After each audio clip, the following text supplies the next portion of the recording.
Welcome to the Purpose and Perseverance podcast. My name is Chandler Picot, and I'm here with Lyndsay from Onward. Lyndsay, thank you so much for joining us today. We really do appreciate it. I'm here just having this wonderful day, and thank you so much for deciding to be on the first ever episode of this podcast. We really, truly appreciate it. So without further ado, I'm going to go ahead and get into it. Will you tell me a little bit more about yourself? How did you start out as a business owner? What has your experience been like? Tell me a little bit about your background, just in general. Give me the Yeah, feel, give me the pitch. absolutely. First of all, thank you so much for having me. It's an absolute honor to be on the very first episode of your new podcast. I have been a fan of yours for a really long time. I've seen the work you've done throughout the state on the NCPLA listserv.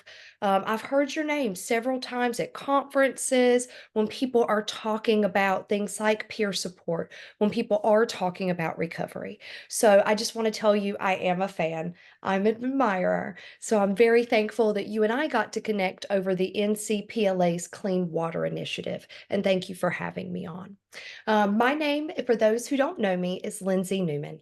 I am the founder and owner of Onward Mentors. We are an affordable, online mentoring service for adolescents and young adults seeking support with executive functioning, academic, and vocational skills. I just opened Onward Mentors 2 months ago, and it's been a really wild journey from my foray into what was supposed to be education, then mental health, and now it's on the business owner track. So, to think back, when I got started in this industry, it was completely by accident. So, as many of us happen upon this, I don't think a lot of us go to college and say, you know what, I'm going to work in like mental health or recovery spaces. I think there's something about them that find us. And I think that for many of us professionals, there's a deep story about the support that we needed and what we've been through that has led us from someone outside of the industry into a professional or a business owner inside of it. So there's a huge element of serendipity there, especially for me. So I got started because I went to school to be a sociology professor. I went to school at Appalachian State. I got my master's in higher education. I got some other grad certificates to teach a few different subjects. And I moved to Asheville when I got married. So I could not find a job, Chandler. I thought my email was broken. I emailed everybody and their mom looking for a teaching position, anything out of school, and it didn't happen. So, as many of us do, I got a day job just to pay my bills, and I met a therapeutic and educational consultant. That man's name was Todd Weatherly. He had previously been the CEO at Cooper Reese and at Four Circles, and he was working for Louise Slater at the Price Group. And he asked me when we met if I would like to teach, but in a different way. And so, with that interaction, I became a mental health coach with a focus on executive functioning, and academic coaching was my specialty. So I went through a trial by fire of sorts. I had never had any training really in the mental health industry, but I had a really strong idea about how to support young adults, which is who we were serving, because of my background in education and working with college students. So I had to learn a lot. I learned a lot about things like motivational interviewing, clinical best practices, even though I'm not a clinical person. So I feel strongly that there are evidence-based practices and right ways to do things, even if we are unlicensed professionals. So I really got a robust education in the field from mentors, ironically, that helped me step into the professional I am. And after being a business development director, after I was operations director, I got to a point in my life where I felt like it was time for me to decide if I was going to be an employee or if I was going to be a business owner. And what I chose was the latter. So, right now, I'm in graduate school to get a doctorate of education online in executive and organizational leadership. And I'm taking classes like leadership and mentoring best practices, managing human capital. And it's wonderful the way that everything in my life has sort of come together now to provide this platform for me to be a doctoral student and a business owner. And the goal for my doctoral studies is to use Onward Mentors as a platform for my research, for my portfolios, and sort of the foundation of everything I'm building on so I can scaffold this business. I know that was a lot of words, but you can see it's been a long journey, especially from someone as a college student who needed support and help, Chandler, into becoming a business owner and hopeful doctoral candidate. Wow, that's amazing. And it sounds like you've been very busy, and I can only imagine your schedule. I mean, that's got to be a lot to have on your plate. I know. Talk about executive functioning, though. I was just at NATSAP. It was in Greenville, South Carolina last week. The National Association for Therapeutic Schools and Programs has a Southeast Conference. And so I met a lot of folks that I hadn't met before, a lot of people from Utah and from out west. And so they're like, "Oh, you're the executive functioning lady. So how's yours?" I'm like, well, since you asked, I do Onward Mentors Monday through Friday day. I work a paying job to create income on the weekends, and I do my studies Sunday, Monday, Tuesday, and Wednesday night. So if I am going to own a business that supports adolescents and young adults in getting things done, organizing their time, task initiation, SMART goals, breaking them down, and ultimately completion, I must be able to do that for myself. Otherwise, I have no business running a mentoring company. Truly, truly. And I think you really exemplify that. I mean, you have to be able to manage some aspect of your time when you have all these different plates spinning. And that's something we see a lot with entrepreneurship is the demands are strenuous. I mean, you're a business owner, you're a CEO, Yeah. you're the president, you're performing all these different C-suite level jobs all in one. All in here. Marketing, I know, accounting, Yeah. right? It So doing is. all these things can create a lot of mental stress, It a does. lot of workload. What does that look like for you? How do you deal with that? And if that does pop up for you, what are some methods that you use to make yourself feel better? What are some positive coping skills that you engage in? That is such a good question, Chandler. I think I told you this is my first class. I just started school for my doctorate, and what we're studying right now in an introductory course are best practices around starting and completing a lengthy program like this.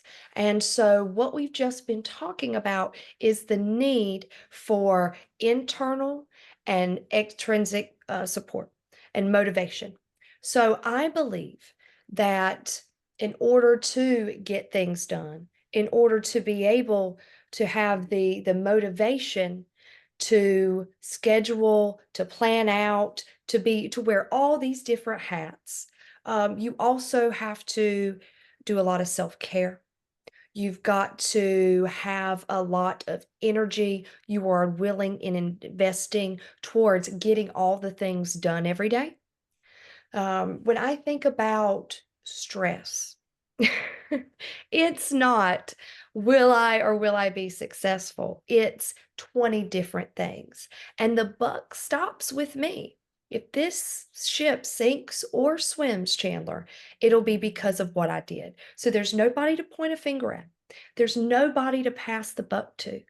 It is a situation where your choices, your wherewithal, your motivation, your ability to persist, your ability to pivot when things get tough or go wrong, and they do, your ability to persevere, right? That's what we're talking about today, is paramount in order to continue.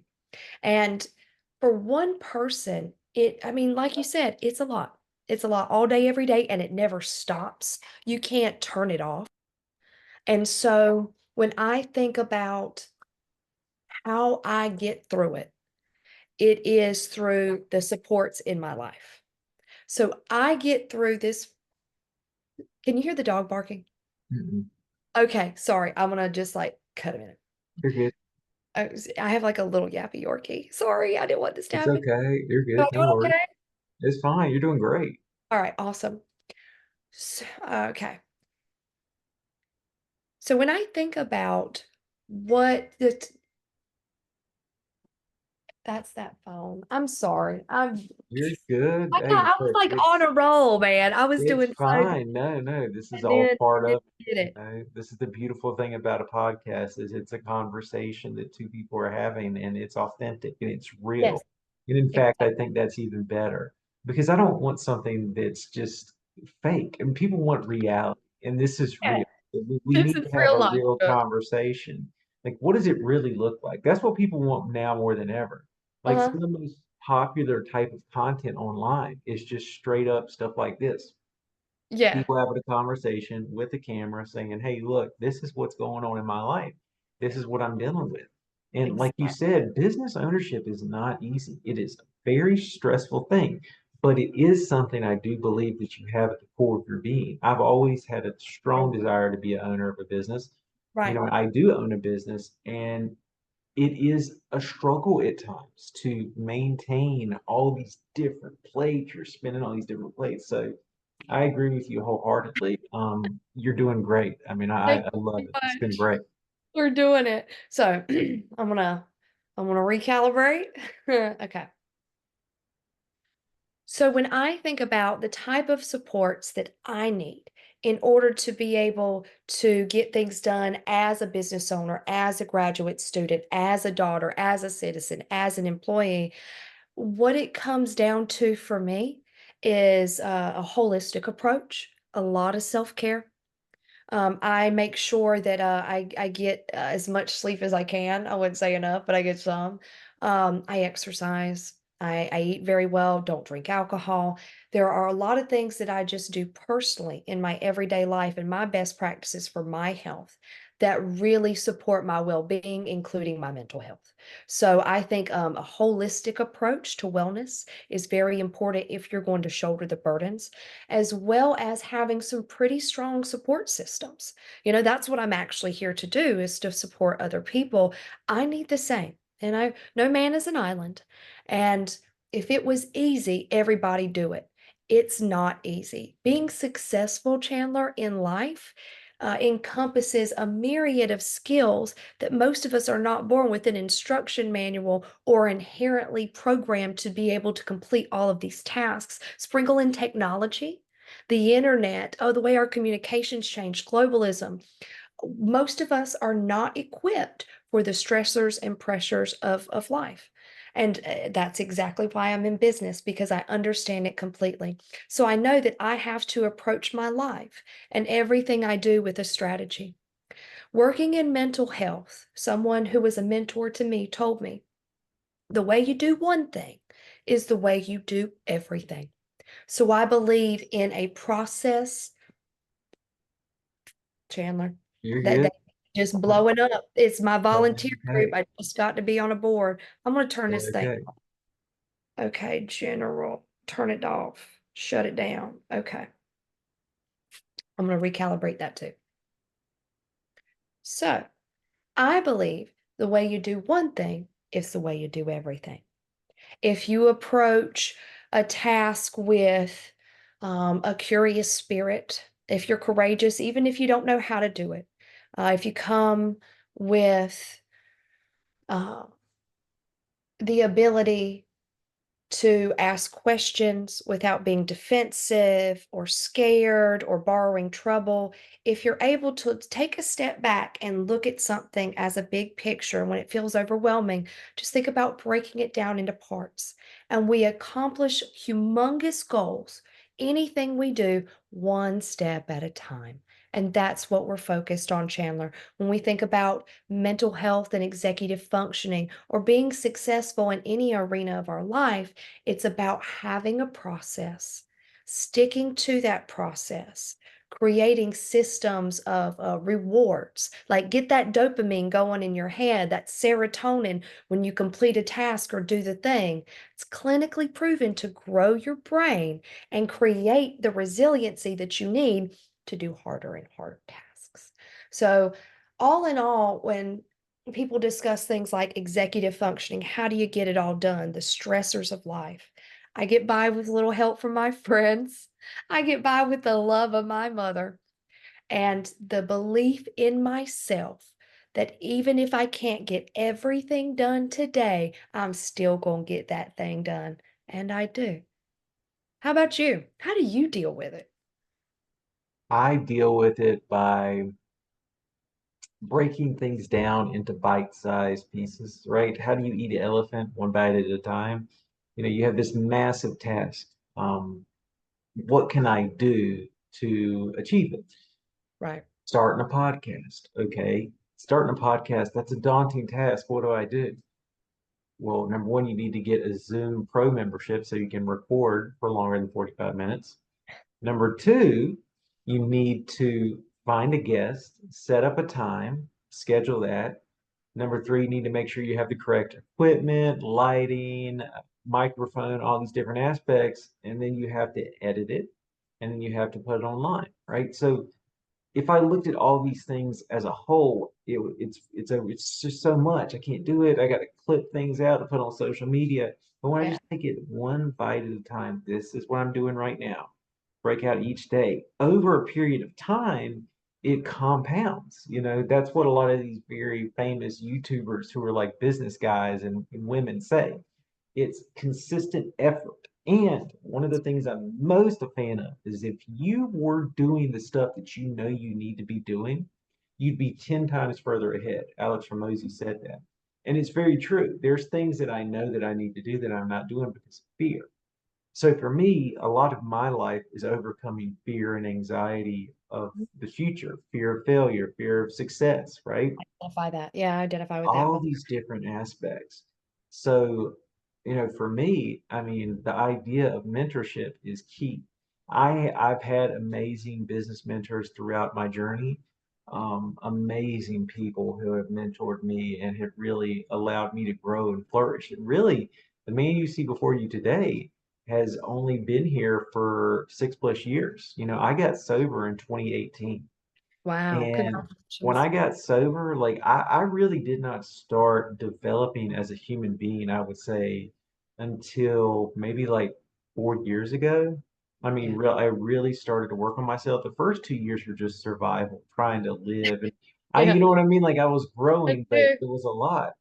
And now I'm all about growth, internal growth, spiritual growth, physical growth. I also eat very clean. I've lost 135 pounds. I And know, you look so good, and I've lost 150, and that's also something we were going through as, we were getting sober in our own respectives.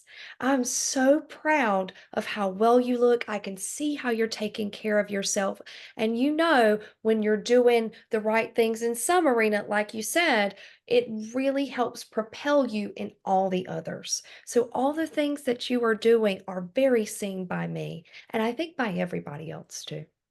Thank you. That means a lot. And that's another aspect. Having people encourage you and attaboy, attagirl, that means a lot because a lot of times we can be down on ourselves.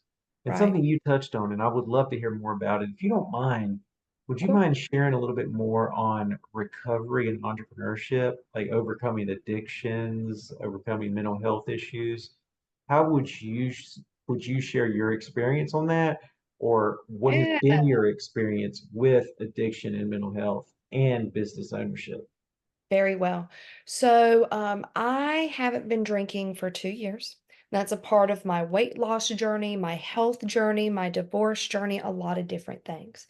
And so, while I cannot speak for everybody, and I don't believe in homogenous advice because everyone is different, but I think approaching things with a clear head at all times is essential to being successful. I read somewhere, actually, one of my mentors told me it was a book from a self help person, and they said, No successful person has a relationship with alcohol for long. And that struck me. And it was something somebody said before I stopped drinking. And I had never thought about it that before. Alcohol, drugs, very culturally ingrained, particularly in the South, right? I mean, you wake up and people have a glass of whiskey for breakfast or a, shot in the coffee. Like we drink some booze. And so to step outside of that and start living my own life without this relationship, it was like a breakup, if I'm going to be honest with you. Maybe not a bad one, but it was a goodbye. And having that element in the room, or when I go to like conferences and there's bars, that can feel a little strange to me. And I think that I nobody else feels strange about it. It's just me. And so I know that like in my head, I'm thinking, everybody else has a glass in their hand. Am I the one looking odd? Or, like, are people like wonder, why doesn't she have a drink? No, that's all in my head. That's all in my head, Chandler.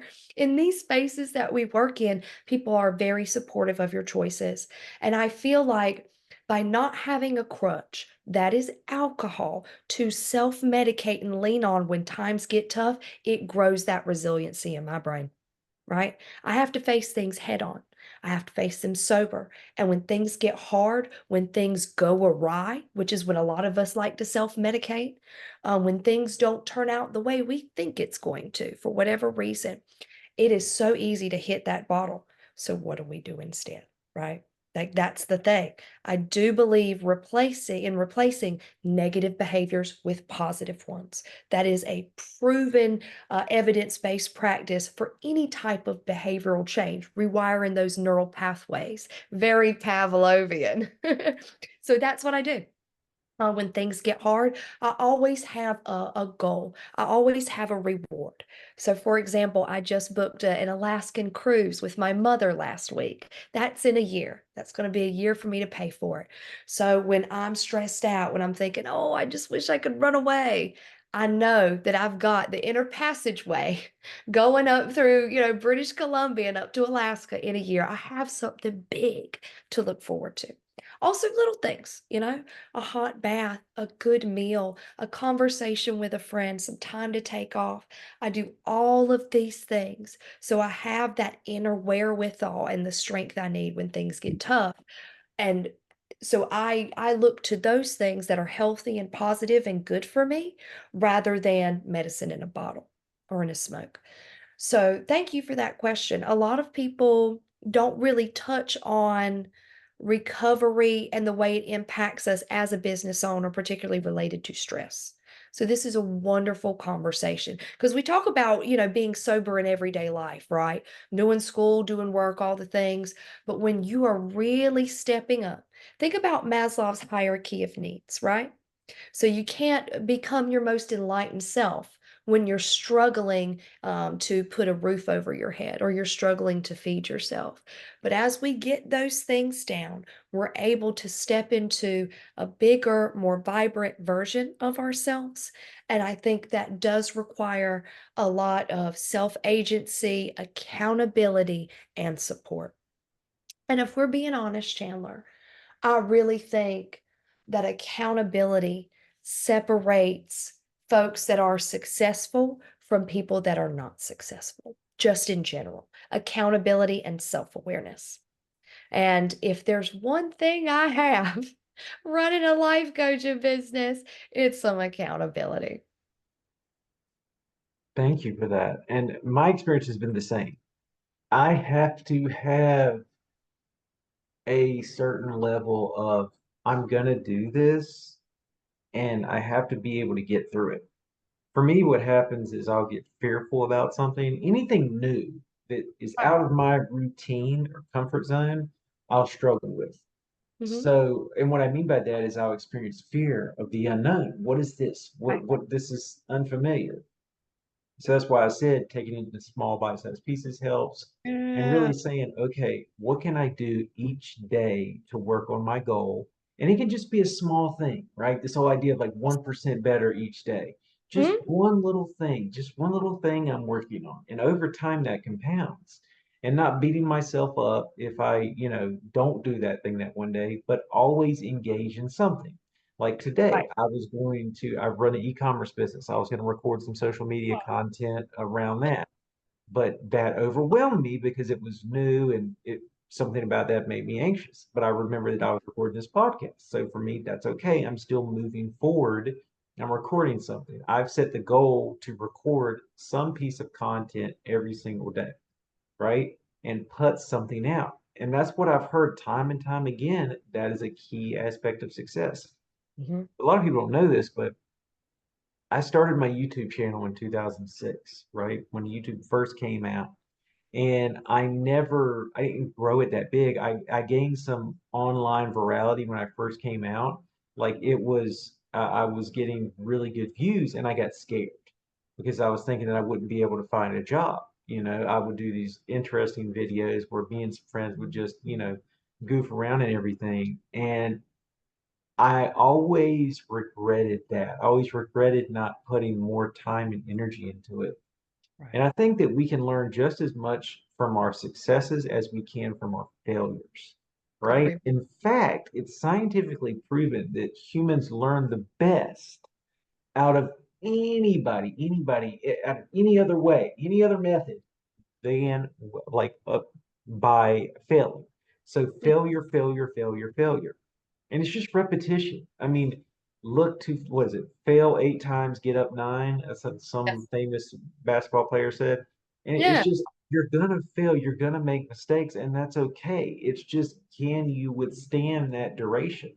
One of my favorite YouTubers, Casey Neistat, said, either you're gonna get what you want, you're gonna be successful, or you're gonna die. As long as you continue on that path.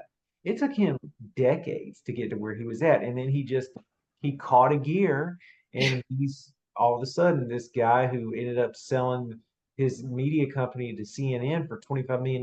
Like the guy's got YouTube income. He's good. Wow. So I think, and there's never been an easier time to be successful online. If you True. look, there's people everywhere making content. People are starting to realize this is a viable option for long-term business success. I mean, having a It podcast, having some type of way to get your information out there is very useful and beneficial. You never know where you could find new clients for your business, where you can gain right. all these different aspects, all these different avenues. So I really encourage people to really truly think about what can they do to add to life. That's my goal. And if I really am in the mire, stuck in the muck, what I'm focused on is how can I help others? How can I get out of myself, right? And what can I do? Recording a podcast and is helping others because people are Yeah. able to get connected to your service. You're teaching a lot of amazing skills that are going to help a lot of people. So, I mean, this is amazing. This is fantastic. And this is what I love. This is what I want. This is what I would want to listen to, right? Hearing somebody overcome their addiction, overcome their own mental health struggles, that's Right. bravery to me. I mean, that's admirable. I actually work at a methadone clinic right now as a certified drug and alcohol abuse counselor. And Congrats, by the thank, way. thank you, I appreciate that. And it has been a very eye-opening experience. I used to have this mindset about MAT, which is medication assisted treatment, that it was somehow a negative thing, that you weren't really sober if you were on it. My Mhm. mind has changed completely. This clinic is doing everything right. It's doing amazing work. And it was founded by a doctor who's really passionate about this work. And I've seen some of the best human beings in that place. It's clean, run efficiently, and yet Yeah. there's so much stigma. And I really wanted to ask you, how do you deal with stigma in the mental health slash business industry? Because I find that at times, even discussing that you may have a problem or that there may be some issues with going on with your mind can be taboo. Everybody wants to act like in our society, oh, you just go to work, you grind it out, you come home, you grind it out, you go to work. Like, where is the wellness aspect in all of this? Where does that leave any time for us to really focus on ourselves? I argue that it is more financially beneficial for you to prioritize your own mental, physical, and spiritual wellness and health Totally. than to not do that and say, I just got to grind it out, man. It's just about work all the time, all the time. It's like, no, because that's just going to create this burnout. And I think that's one of the reasons why people don't succeed long term. So passing. Exactly. So many great points. I'm so activated by this conversation that we're having in so many ways. Just reflecting on what I just heard. I heard you talk about being process oriented. I've heard you talk about breaking things down into smaller bites. And I really couldn't agree more when we talk about keys to success, right? The ability to say, even if I don't know how to do this thing, I understand the process around figuring that out. That has helped me with a lot of my anxiety, with a lot of my fear, especially around failure or attempting new tasks. And so I tell myself, even if I don't know how to do this thing, I have like this internal guide, this internal navigation that tells me, okay, if I don't know how to do this one thing, what is the approach? How do I do things in every other aspect of my life? Let's start there. When I think about stigma too, I really appreciate that you brought this up. It is a huge deal when we talk about working one on one with adolescents and young adults. So, in admissions calls, it's typically a parent and not an adolescent or young adult who's calling me looking for services. And generally, when somebody is reaching out to a person like me, they are looking for support, usually after treatment, like after wilderness therapy, after PHP, IOP, and the step down from, inpatient residential, that kind of a thing, or coming back from a therapeutic boarding school. And what's interesting, and we talk about stigma, and one of the reasons I'm here is because folks go to treatment and come back. And I don't know what the rate is of young folks returning back to the same type of treatment, but I do know that it is very similar to situations like we see with prisoners and recidivism. When folks go to prison and they're in a vacuum and come out, they have a difficulty adjusting to what we call real life or like the default world. I think people do when they come back from treatment.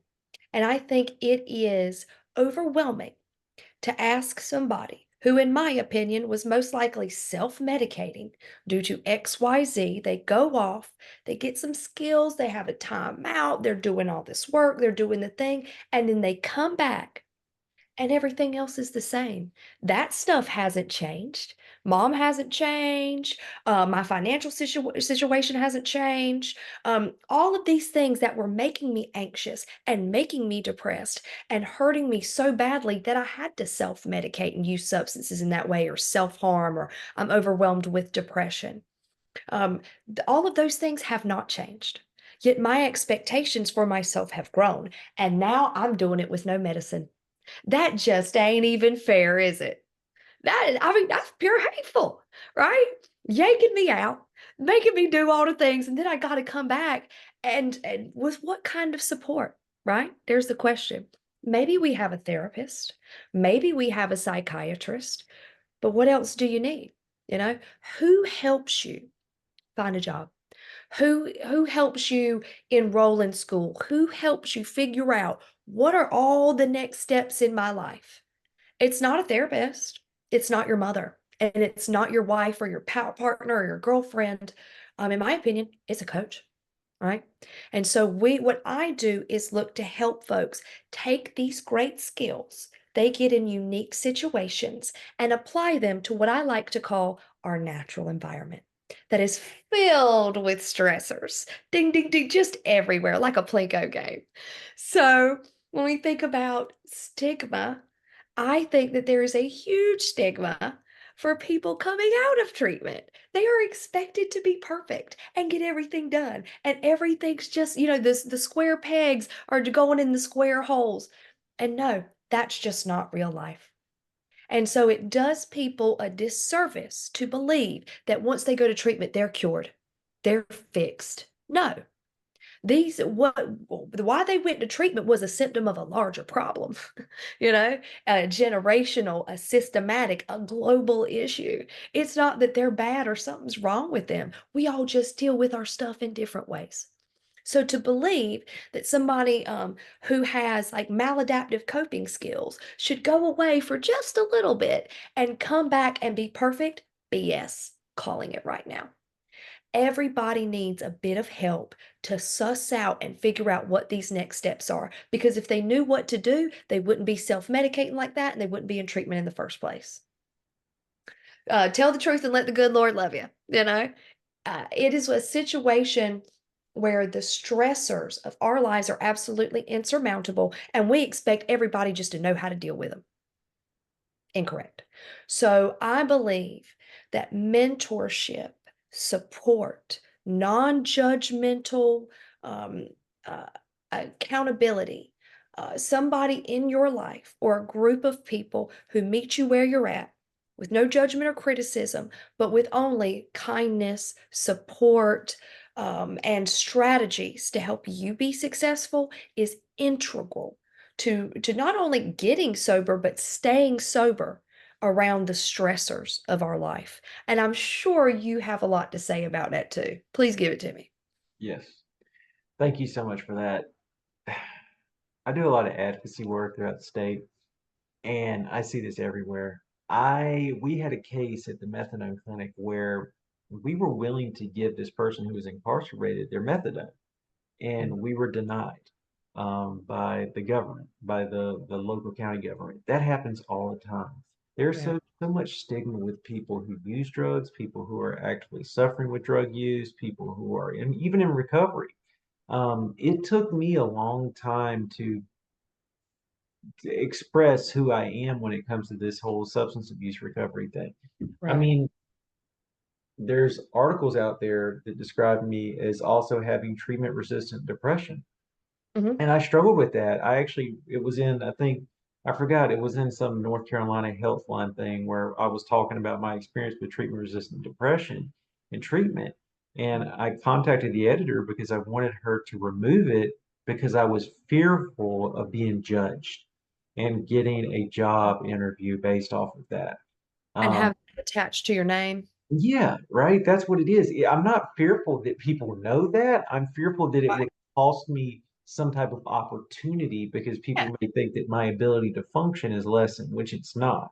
And exactly. in fact, as a matter of fact, I did find something that treats my depression, which is amazing, right? So I'm no longer experiencing that level of depression at all. But Very I did for a while. And I can tell you, as someone who survived a suicide attempt, it is amazing to be here. And I am so very grateful that I get to share that with people that it is possible to go through these horrible experiences. You could experience the pain, the misery, all these different aspects and push through it. So stigma is huge. I think that I've seen it shift a lot over the past 10 years, Oh yeah. particularly the last 5 years. And I know you've seen it, Lyndsay, where things have just changed so much in North So Carolina. I mean, much. the, South, culturally, like, yes, like even just in our families, people say, why are you crying? I give you something to cry about, get the belt. It yeah, wasn't like, oh, how are you feeling? Do you need some support? Do you need a therapist? yeah.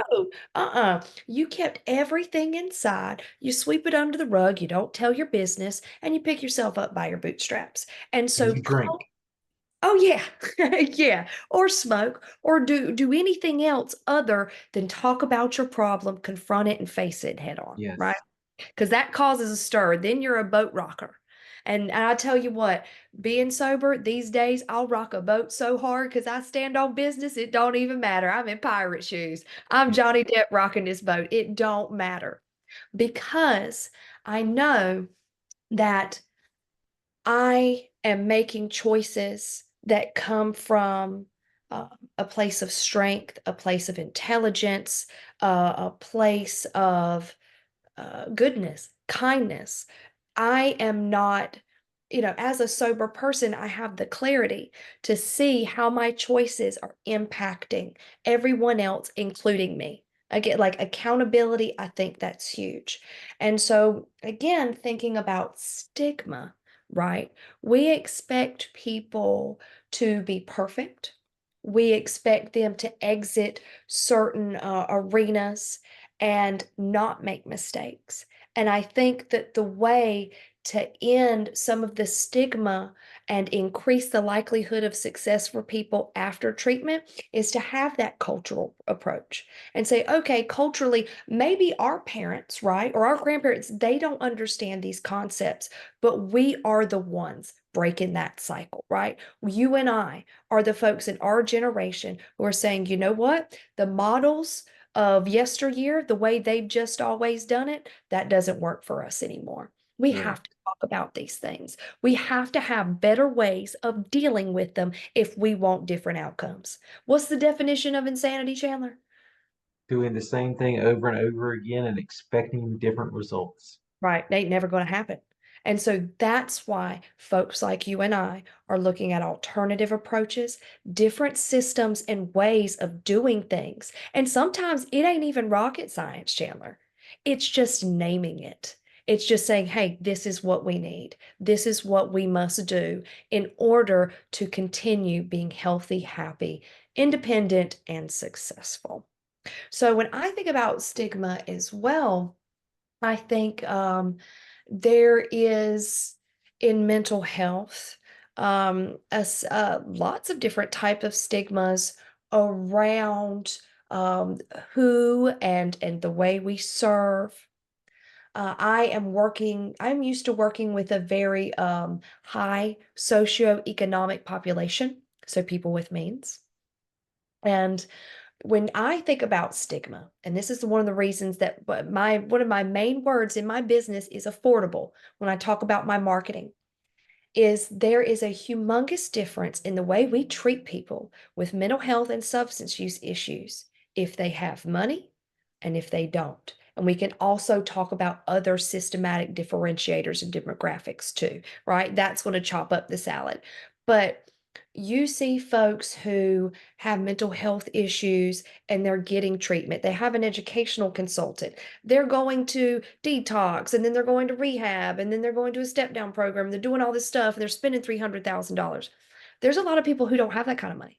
You know, they believe that they cannot access help because they do not have the means. And one of the things that I am attempting to do is say, hey, coaching and mentoring, this is what people with means have been doing for years, right? To keep going, to get the support and accountability they need to be successful and independent, right? It's a very well kept secret. And bring that to folks who don't have the means to pay $6,000 a month for a life coach, right? Say, hey, we're going to provide the same type of service, but we're going to do it online so it's accessible. That's what we do at Onward Mentors. We are online mentoring, and we're going to use excellent coaches that are master's level. A lot of my folks are therapists, they're wilderness instructors, they're special ed teachers. They're incredible folks with experience and education working with these populations, but they also understand best evidence-based practices. Okay, and so there are the people that I would count on and choose to work with adolescents and young adults who are struggling. I would also say too, when I'm so very activated by this conversation. Stigma, I think there's a lot of stigma for folks in LGBTQ community. I think there's a lot of stigma for women running businesses. When I look at the mental health space, I feel like most of the employees are women, and most of the folks running the programs are men. Most of the folks owning the programs, men. I'm curious about your thoughts on all. I know I threw a lot out there. I agree. No, thank you so much for your shares. And as we, wind down, I just want to thank you for taking time to actually share. And I also wanted to say too that my experience has been you're right. There's not enough inclusivity. And I think that certain areas of the state do better. Western North Carolina is much more inclusive, I Independent. feel. Anytime you're more to a central city, right? A populous city, it seems to be more diverse and people are more accepting.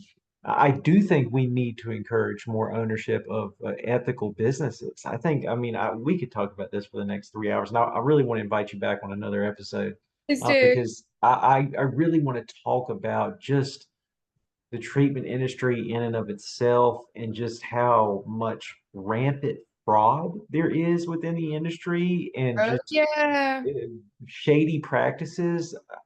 For me as a person who has like a strenuous spiritual and practice that affects my recovery and it's how I'm staying recovered, I cannot lie. Otherwise, I'm going to get drunk or high, right? I'm going to relapse. So Yeah. for me, I got to be honest. And man, I'm telling you, I see it so much in our industry where people are manipulating the government, they're committing Medicaid fraud, all these different things that The are Florida legal, model. that are Yeah, all horrible. the drug tests. I mean, all that Yes. insurance fraud that went Yes. down many years ago. Paying It's people to like, relapse, I mean, like it's ridiculous, which is and why I think that we need a more diverse population to come in and start better practices. And I do plan on one day starting my own practice, my own company, where I actually do offer peer support services, all these different things, and make it 100% ethical based off of what, North Carolina's Department of Health and Human Services says. It's right. not complicated. I just think that people, their greed. I think if there's one problem that we face as a species, it is greed. The idea that I want what you have, I'm envious, I need more, more, more. I think we just need to focus on what we can do to help others. But before we end for tonight, I wanted to give you an opportunity to share some of your information. How can people find you? Yeah. Should they follow your socials? So the floor is yours. Absolutely. Thank you so much. I know that we have covered so many different topics, and it feels like we just started talking 10 minutes ago. So I am already regretting having to get off the line. I wish that, we could just talk for hours. It has been so fun, so enjoyable to spend some time Likewise. and being heard by you, and for you to have enough interest to actually hear what I have to say. So I want to say thank you for that. You're very interesting. You have a lot of wonderful ideas and you're a character. So I really enjoy the whole experience. I 100%. am a fan of Onward Mentors. I'm a fan of you. And I think what we are both fans of is giving people who need and want that help the support they need to become their best selves. That is what I was put on earth here to do. I have no doubt about that. As each day passes in my life, and I think you were as well. And if you are, you know that you get to a point where you understand maybe not what the grand scheme is, but what is our direct objective here, right? On this rock that spins around the sun. And for me and for you, it's to help everybody else become their best. And when they do, think about that domino effect, that butterfly effect. It is so beautiful. And I think that good choices, good decisions, honest actions snowball just as quickly as negative ones.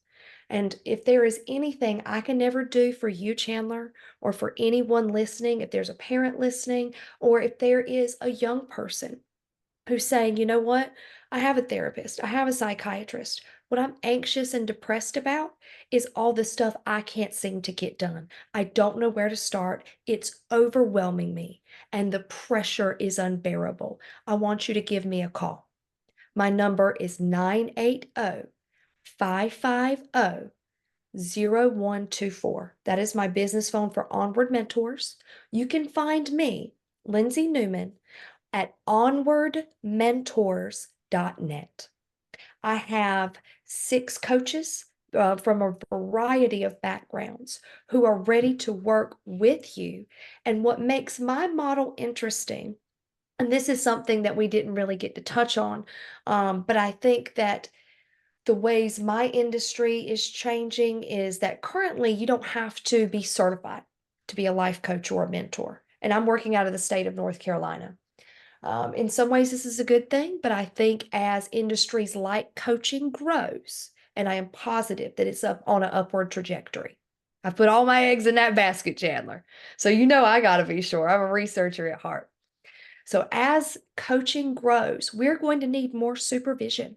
We are going to need standards. We are going to need a way to delineate what type of coaching we're doing in order to uh, stay within our scope of practice, right?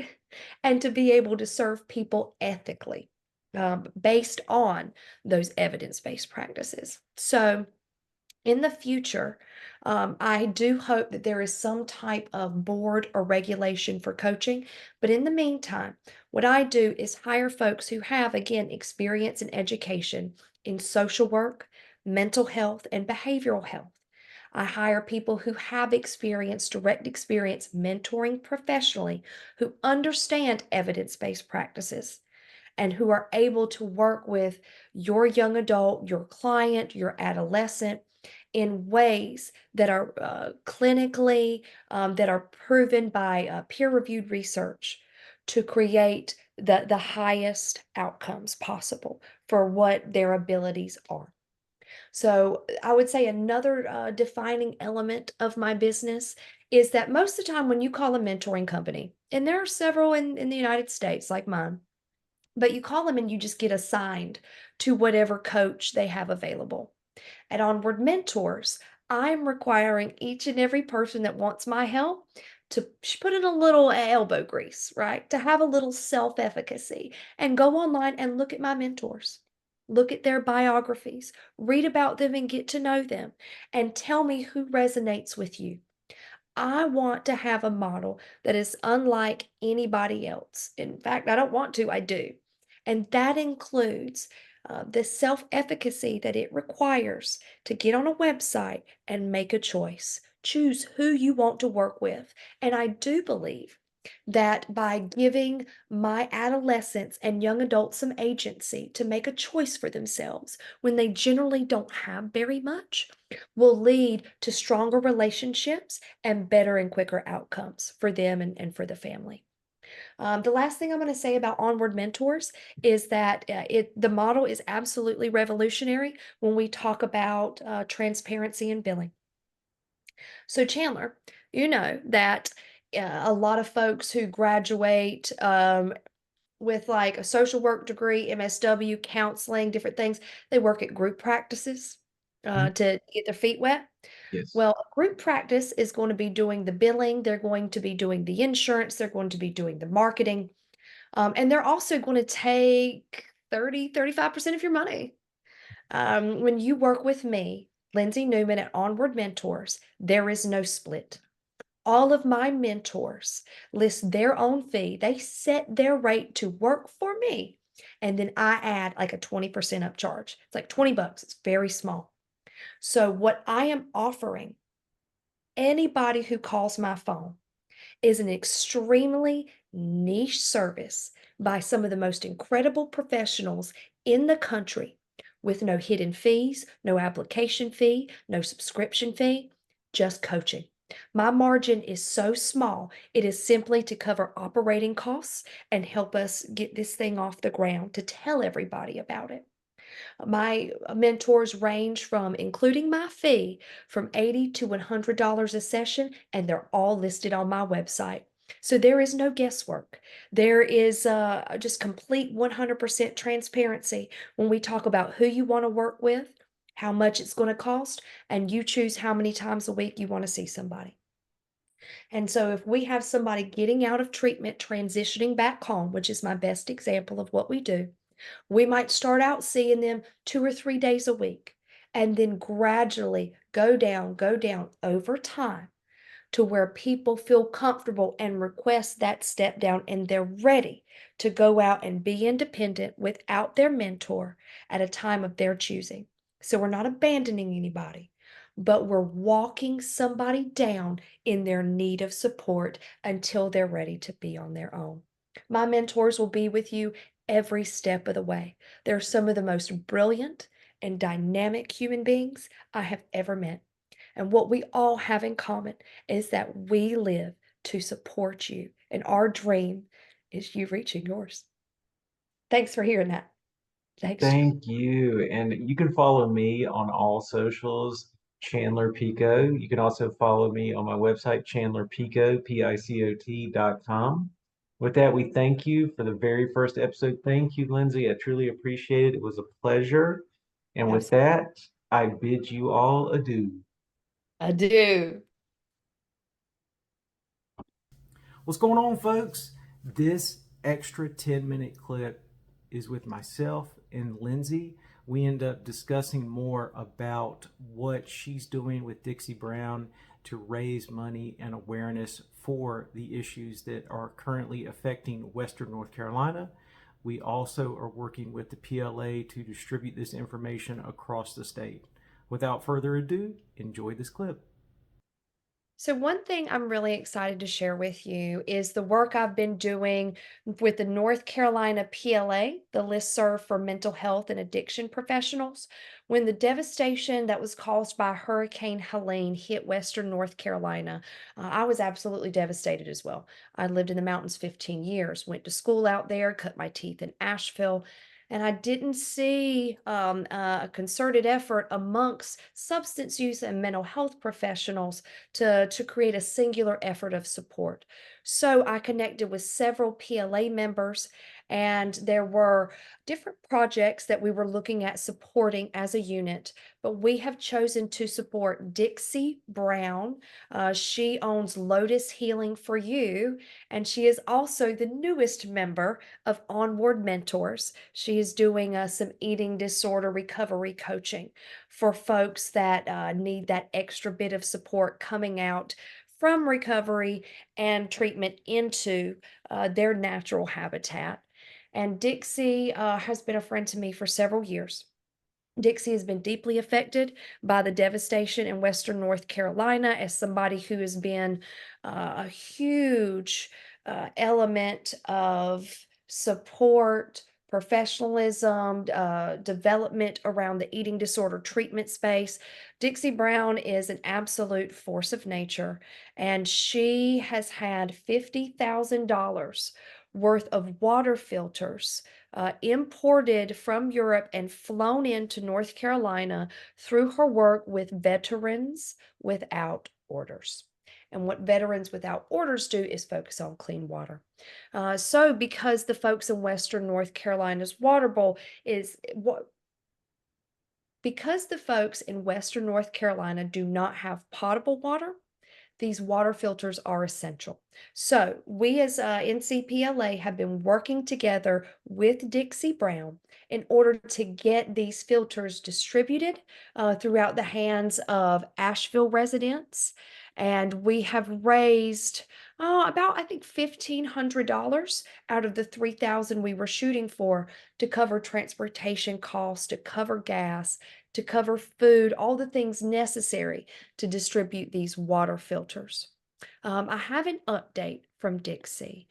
She also says we need about an extra $1,000. We're going to do a second round of fundraising because we're going to be distributing these filters throughout Western North Carolina, perhaps making some stops from Asheville into Boone and along the way. So these are so needed, Chandler.